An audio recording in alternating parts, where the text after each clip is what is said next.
Good evening to one and all. Welcome you all to the Daily Indian Express newspaper analysis for the date 6th February 2024, brought to you by Ganesh IAS Academy. Before that, I want to give a mention about the other social media handles which the Ganesh IAS Academy is right now operating to provide current affair related information and also any other related information. The link for every social media handles of the Ganesh IAS Academy is provided in the below description. So go and have a look at it and please do follow them so that you could able to have access to current affairs as well as the any other exam related information. Let's move on to today's newspaper analysis. Mentioned here are the list of articles which we are going to have the analysis in the upcoming slides. So have a look at it. Okay, let's discuss every article one by one. The snow leopard counts. Why this Himalayan feat is the first step in the securing the cat, that is the snow leopard. Recently, the survey report of the snow leopard, which was the first time has been conducted in India, has been released by Environment Ministry, and it has given the data with regarding the snow leopard. What it has said is that the population of the snow leopard has been stable for quite some decades. So this is what the report is about. Let's look into how the news is been related with examination. Under prelims, the news is related with general issues on environmental ecology, biodiversity and climate change. And similarly, under mains, it has been related with GS paper 3, environment through a subtopic called conservation, environmental pollution, degradation and EIA, that is environmental impact assessment. This is how the news has been related with examination. Okay, let's look into the details of the news. So the snow leopard population has been recorded as 718 by the recent report which has been released by Environmental Ministry, and it is this 718 snow leopard is located in the range of Ladakh, Jammu Kashmir, Himachal Pradesh, Uttarakhand, Sikkim as well as Arunachal Pradesh. These are all the states where these are the states which has the habitat of snow leopard, and mostly they are the Himalayan states. And according to snow leopard population assessment in India, it is a study that has been carried on between 2019 to 2023, and till 2016 the cat's status was unknown. As much as unknown, nearly 1/3 of its range could not able to be accessed, or the local environmentalist as well as the government department official doesn't have any knowledge with regards to the most of the habitats, that is nearly 1/3 of the habitats of snow leopards. So in order to overcome this kind of lacunae, this survey was comprehensively conducted for over the period of 4 years, and this knowledge of cat is very important. Why? Because its habitat has been present in most of the India's life saving rivers, like in the case of Ganges, Indus as well as the Brahmaputra rivers, and also other minor rivers. These are all the major rivers which forms the habitats of snow leopards. So conserving the snow leopard is very important from the perspective of conserving these rivers, which is very important for the future well-being of humans in India. So this is how this is what the aim of the survey is about. So that because of this survey we could able to know the habitats, the ranges as well as the counts of the leopards, which in turn will enable the legislatures to form the right policies for the conservation of snow leopards. So this is what the thing is about. Let's look into what is the challenges that has been involved in counting is. First and foremost is the difficult terrain. So we all know that because of the presence of snow leopard in the Himalayan region is these regions have the difficult terrain in the world, so that the accessibility to this region is very difficult. Secondly, the snow leopard range is present at an altitude of nearly 10,500 feet to 17,000 feet. So the altitude is also possessing a challenge for accessibility. Thirdly, the rarefied air in this area is posing difficult for the field workers to do the surveys and also any other conservation the conservation related work for the snow leopards. And then analyzing the photos of camera of the snow leopard is very difficult.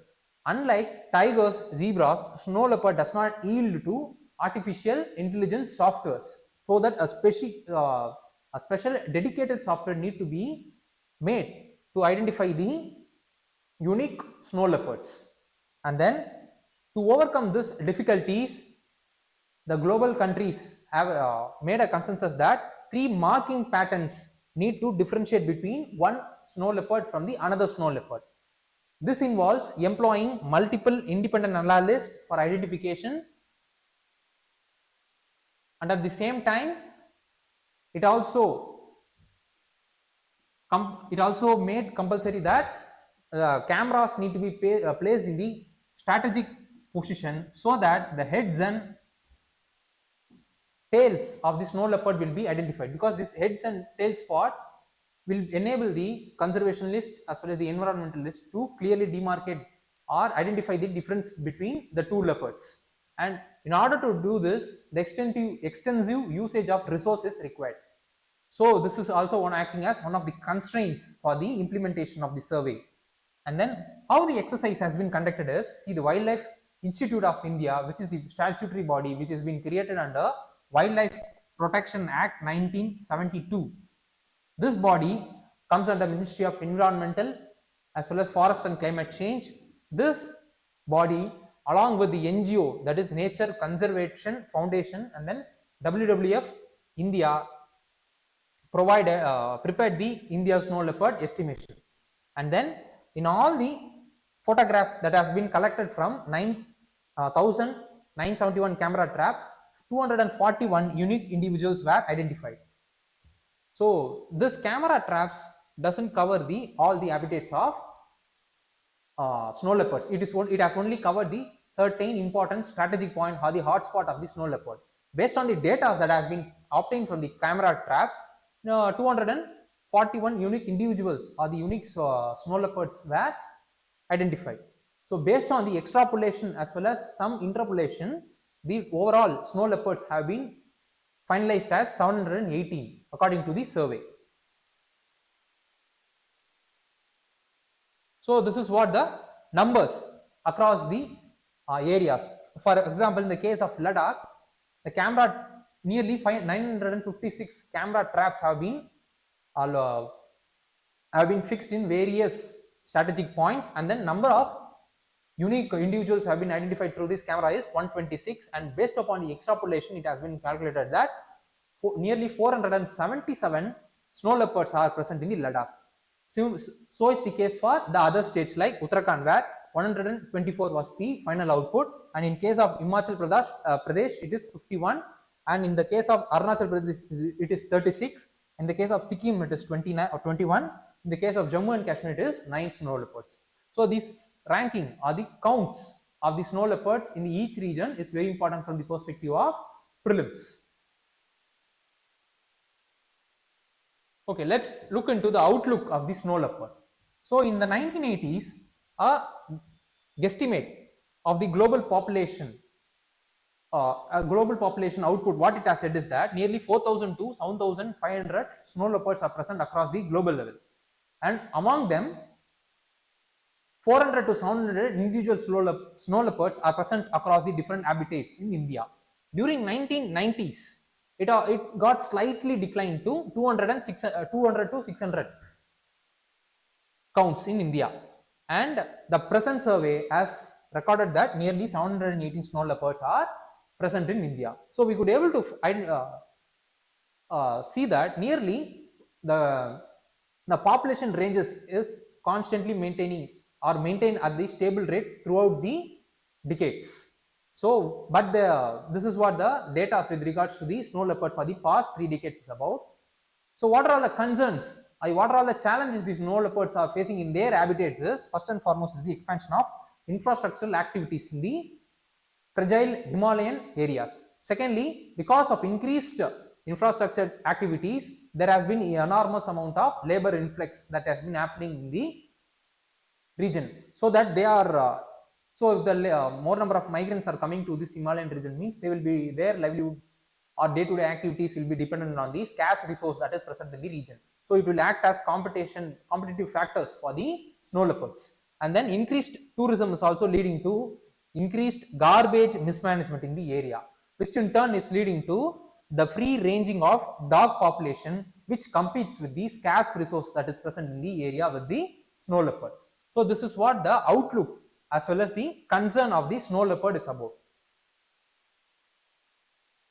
So what are all the things which we needed to be further aware of is, we should be aware of what is tiger census and what is the data, what is the recent data that has been brought out through the census. Similarly, we should also be aware of what is elephant census and what is the data that has been obtained through the census, brought out by this census recently. And also we should be aware of what are the important provisions of Wildlife Protection Act 1972. So these are all the other areas which we needed to be further aware of. And with this, we have reached the end of this topic.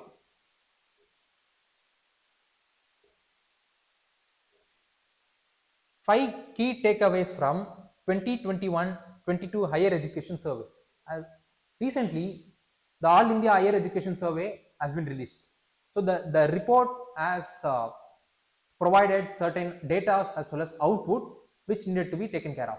So what are all the data and outputs we will discuss in the upcoming slides. First, we will look into how the news has been related with examination. Under prelims, the news has been related with Indian polity and governance constitution, political system, Panchayat Raj, public policy and rights issues. Similarly, under mains, it has been related with issues relating to development and management of social sector services relating to health, education and human resource, which comes under GS paper 2 governance. Okay, let's look into the details of the news. The All India Survey for Higher Education 2021-22 report has been released recently. What it has said is that nearly 4.33 crores of students are right now being enrolled in the higher education institution, and this is higher, or this number is higher than the 2021 as well as 2014-15 time period. And what it has captured is that the total students enrolled at different levels, that is UG, PG, PhD, MPhil, diploma, PG diploma, certificate, integrated programs. So these are all the different levels where the enrollment as well as the data, other aspect of the higher education data have been reported or analyzed. The female enrollment is greater than the male enrollment. This is what the output of the higher education survey. So there has been steady increase in the female enrollment over the years, and it has increased from 1.5 crores in 2014-15 time period to 2.07 crore in the 2021-22 and in the recently released data, and it is the nearly 32% jump from the 2014-15 time period. And PhD enrollments are the highest amount of highest percentage increase in terms of the enrollment among the other higher education, where it has seen the numbers have been raised from 47,717 in 2014-15 time period to 98,636 in the 2021-22, the latest year. And then since 2014-15, 91 lakh more students have been joined in the higher education system in this year, and in that 55% were women, and the proportion is high at PG level where 55.4% were women. So this is what the different data that has been brought out by the survey, which points out that is the enrollment of the women is right now picking up in the various higher education levels. And in terms of gross enrollment ratio and in terms of gender parity, it has brought out some facts as well as certain outputs. So what are all the facts and outputs? We will look into it. First, we will look into what is this gross enrollment ratio is about. It is the percentage of students of the higher education system in the given population. The estimated gross enrollment ratio for the age group between 18 to 23 according to this report is 28.4%. And among the states and union territories, Chandigarh has the highest amount of gross enrollment ratio. In terms of number wise, it is 64.8. Similarly, it has been followed by Puducherry and Puducherry is being followed by Delhi. So these are all the top 3 states in terms of gross enrollment ratio. And in terms of gender parity index, so first we will look into what is this gender parity index. It is the ratio of female gross enrollment ratio to the male gross enrollment ratio. So if the gender parity index is 1 means it indicates parity between both male as well as female gross enrollment ratio. If the GPA value is between 0 and 1 means it shows that the disparity is in favor of men, and if it is being greater than 1 means it indicates that the disparity is in favor of females. So this is what the gender parity index is about, and this is what the criteria for accessing the disparities among male as well as female.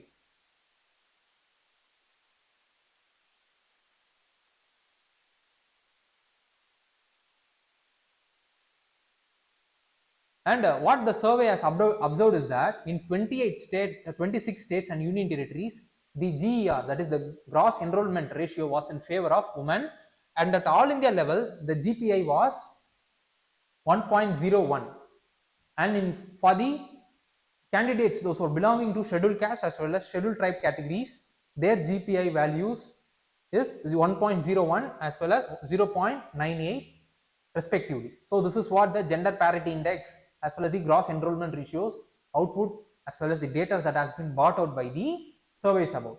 Let's look into what is the data with regards to the enrollment in the arts as well as science. So it has been said is that from the heading itself, we could subheading itself, we could be able to see that the number of person or the students those who are showing interest in arts is higher than the number of students those who are showing interest in science. So BA program has the highest enrollment with 1.13 crore students out of the 3.41 crores of enrollment in the UG program. And at UG level in 2021-22 period, the enrollment in arts was 34.2%, which is followed by science and followed by commerce as well as followed by engineering and technology. And at PG level, the highest number of students enrolled in social science stream is the highest, and at the PhD level it is the engineering students or the engineering stream students those who are enrolling in the PhD level is the highest, followed by the science and then only social science. So we could able to see a drastic difference between the PG level as well as the PhD level with regards to the stream that has topped the respective levels. And in terms of engineering and technology, still the gender gap exists between male and female. Though male candidates or male students or enrollment in the engineering and technology is way higher when compared to the female in this discipline. And what is the, and at the same time students are preferring to join the government institution apart from the private institution or the universities. And in terms of demographics, 1.07 crore students were estimated to have graduated from the UG, graduate, doctorate, masters and other diploma certificate program. So these are all the data, various factual elements that has been brought out by the All India Survey for Higher Education is about. Okay. So among them also, it is women are highest in terms of percentage. It is 50.8%. So what are the things which we needed to be further aware of is we should be aware of the constitutional provisions related to education, and then we should be aware of the Right to Education Act, and then National Education Policy and various schemes that have been implemented by government to ensure as well as reform the higher education institutions. So these are all the things which we needed to be further aware of, and with this we have reached the end of this topic.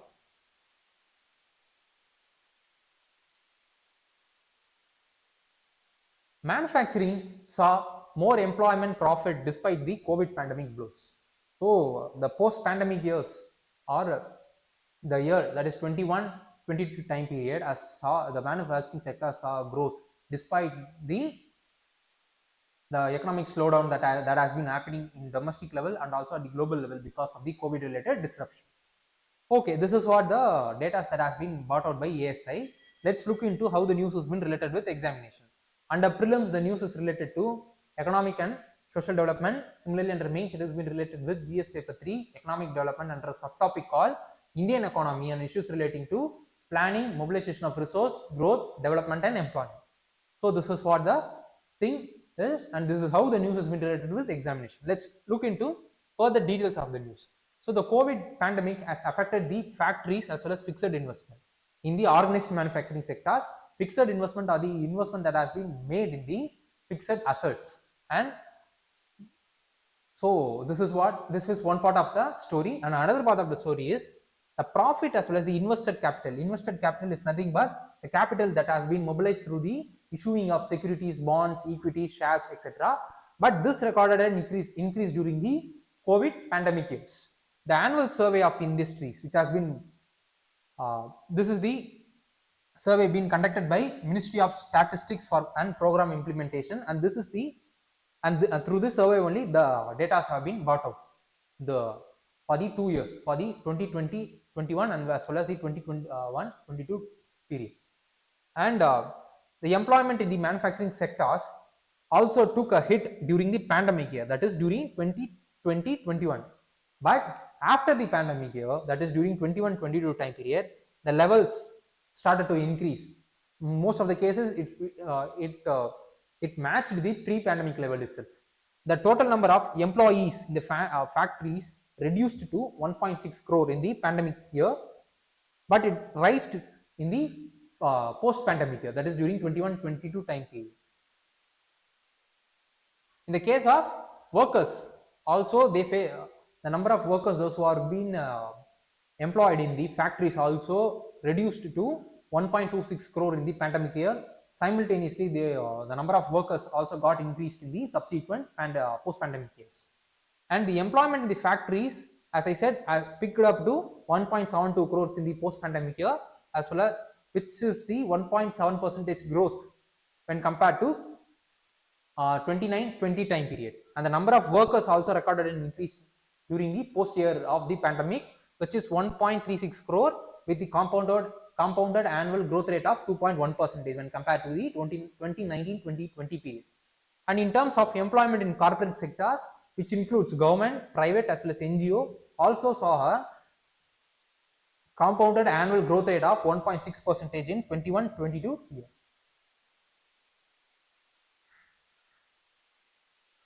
So let's look into what does the term worker as well as the employee is about. See, they include all persons who are employed directly or through any agency, and it includes both paid and unpaid workers in any manufacturing process, and also at the same time it also includes those persons who are involved in cleaning any part of the machineries or the manufacturing premises. So these are all the section of people who comes under category of workers. In terms of employees, it includes all workers and persons those who are receiving wages, and they will be holding clerical or supervisionary or managerial position in the organization, and along with those engaged in the purchase, along with them it also includes persons those who are involved in purchasing the raw material or the fixed assets, as well as the wards as well as the watch staff. So these are all the categories which comes under the employee. And in terms of gross fixed capital formation, which indicates a form of investment in an economy, also got hit during the pandemic year, that is during 2020 and 2020-21 period, but it declined by 11%. It also declined by 11% in 2021-22 against the pre-pandemic years. But when we are comparing it with the pandemic years, it posted a marginal growth. On the net basis, this gross capital formation also reduced to 54% in 2021-22 when compared to the pre-pandemic years. So this is what the data with regards to the investment is about. Investment is nothing but formation of fixed capital. And in terms of the ASI, which is the annual survey of industries, so through this survey only the data has been brought out by the Ministry of Statistics as well as program implementation. So it is the principal source of industrial statistics and data for organized manufacturing. It relates to factories, those who are employing 10 or more workers, those who are using power, and also it also includes factories which has 20 or more workers without power. In the case of Rajasthan as well as Maharashtra, there will be certain tweak in the definition where 20 or more workers with power will be included as the factory, and then 40 or more workers without power will be included as factory in the Rajasthan as well as Maharashtra. So this is what the details with regards to the news is about. So what need to be studied for this? We should be aware of what is IIP, what is the manufacturing policy, and what is the objective it has set. Secondly, we should also be aware of the production linked incentive scheme, and also we should be aware of the recent budget. So these are all the areas which we needed to be further aware of, and with this we have reached the end of this topic.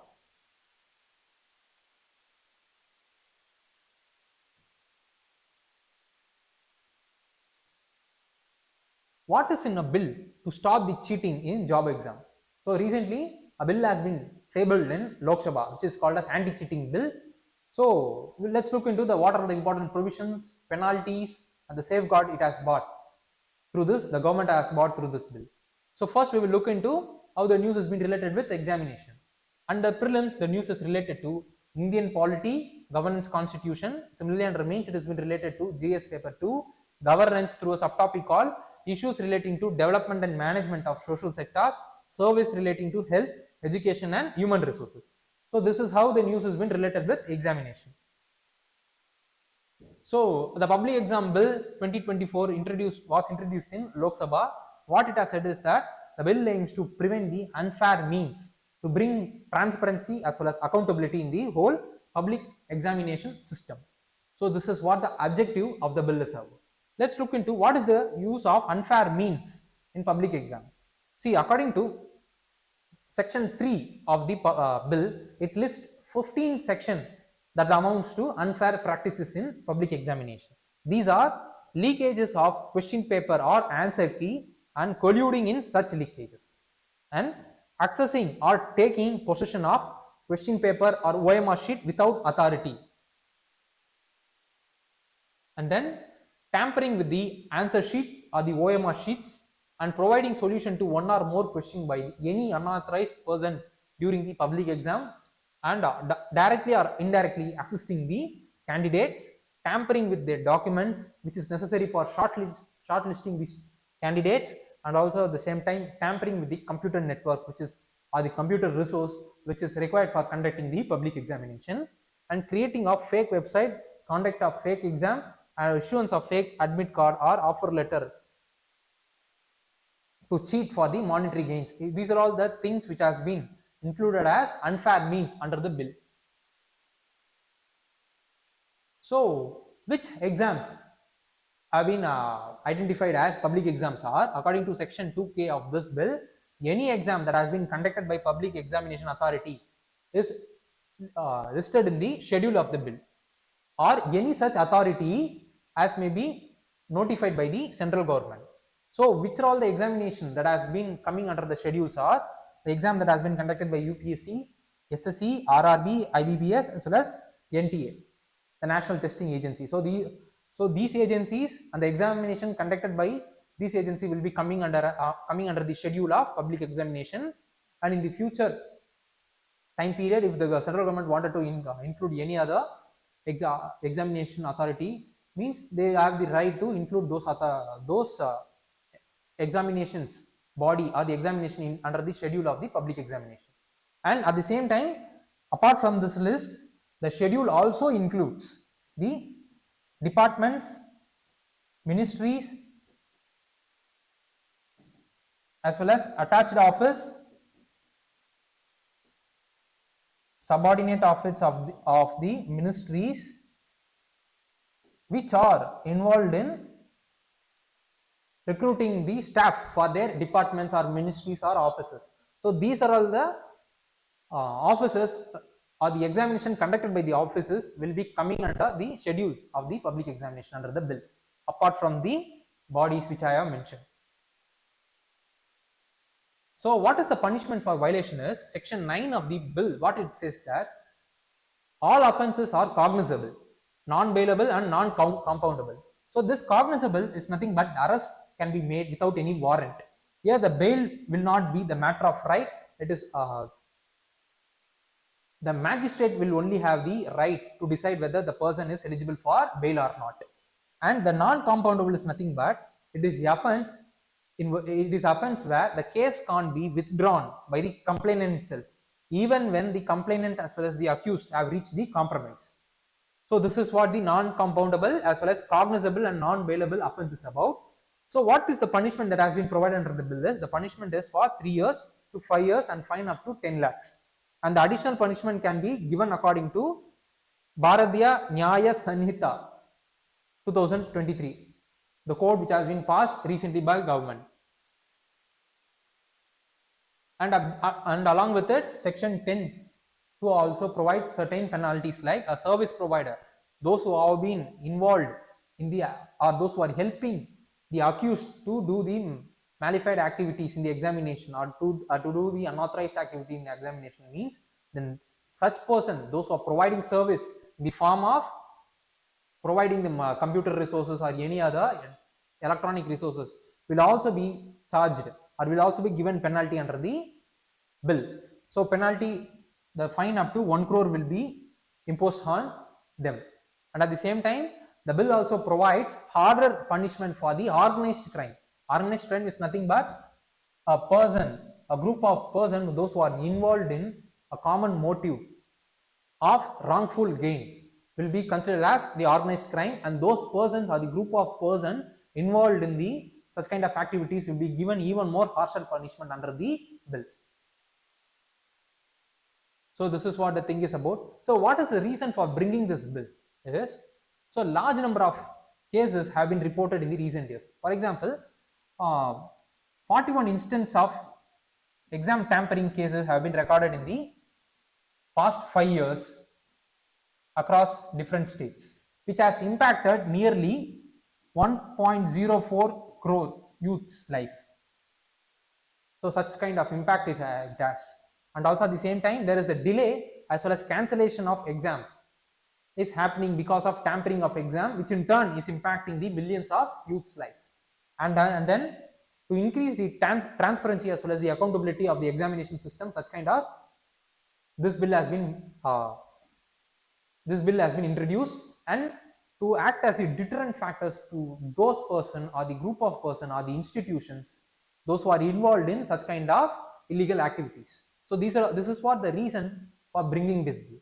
So what need to be studied further is we should be aware of what are the different types of exam bodies which we have seen in the previous slide, and what is the structure, function, and as well as the constitutional provision for it. Secondly, we should also be aware of what are the different schemes that has been introduced by Ministry of Person to ensure the transparency as well as accountability in the system. So these are all the other areas which we needed to be further aware of. So with this, we have reached the end of this topic. Okay, let's move on to today's practice prelims question. Mentioned here is the today's practice prelims question. So those students, those who are watching this session online, please do comment the option point for the question which you are seeing right now on the board. So with this, we have reached the end of today's session. So please do like, comment, share as well as subscribe Ganesh IAS YouTube channel so that you will be receiving daily current affair notification and also weekly science and tech as well as environmental related notification to you, and also any other important notification that will be brought to you in the future by Ganesh IAS Academy. Thank you.